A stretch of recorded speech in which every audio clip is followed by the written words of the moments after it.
The Las Vegas Raiders pulled off the upset of the weekend as they stole the game from the Baltimore Ravens, and starting QB Gardner Minshew looks like the right choice to lead the franchise moving forward. Gardner was awesome, and we believe in him, so really happy for him. He's a hell of a player, hell of a dude. How's it going today? My name is Jesse McNamer, and welcome to Point of View. Before we get into it today, I just want to say we always appreciate your feedback and look forward to reading your comments like the one we've got here. Aaron, we still feeling this way? It's okay if you want to change your mind. It's all right sometimes. Also, be sure to stay tuned to the end of this episode to see if you can guess today's trivia question down below. Today's topic: have Antonio Pierce and the Raiders already been vindicated in their decision to make Gardner Minshew the starting QB? He's completed 77.5% of his pass attempts through these first 2 weeks of the season, which leads the NFL among QBs with at least 50 attempts. Oh, and he just defeated the Ravens in their house for the second time in the last calendar year. The game overall was a bit of a slog for the Raiders through the first 2.5 quarters or so, but the game is 4 quarters for a reason, and they took full advantage of it. After gaining 43 yards of offense in the first half and not seeing the red zone until the third quarter, Minshew, Davante Adams, and Brock Bowers connected multiple times to score 13 unanswered points and push the Ravens to their first 0-2 start to a season since 2015.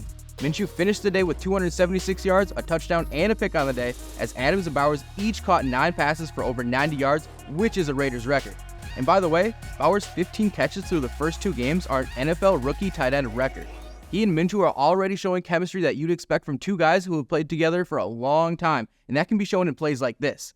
On 3rd and long late in the third quarter, Minshew has great pocket presence to keep the play alive and keep his eyes downfield, finding Bowers for a huge strike that the Raiders would turn into 6 points on the next play.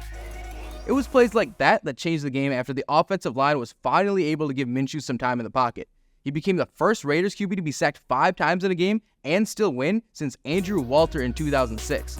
And though some may point to the fact that Minshew is one of 4 QBs to have an average target depth under 6 yards this season, and that's helped his efficiency and completion percentage, just know that Patrick freaking Mahomes is another one of those 4, so that's not really an issue if you're successful in winning games. And I know the offense isn't perfect by any means, and there's still a lot of work to do, but the team has confidence in Minshew as evidenced by the pick-me-up speech that was seen on the broadcast from Max Crosby after Minshew threw a pick early in the game. That means just as much as the play itself, and Minshew can feel the progress being made. Here's what he had to say after the game about the identity of the offense starting to build. It felt great, man. Started getting Tay really involved. Brock was balling. Cobe had a huge catch. Z had some runs. That's what it can be, and that's a challenge, is to be consistent with that. I look forward to continue to build on that momentum. I think everybody feels pretty great about it. There's a ton of tape to clean up, and we're going to do that. But I think everybody feels and believes what we can be as an offense. Believing the offense may sound easy to teams who have established quarterbacks, but Raiders fans know the frustration from guys like Davante Adams since he's arrived.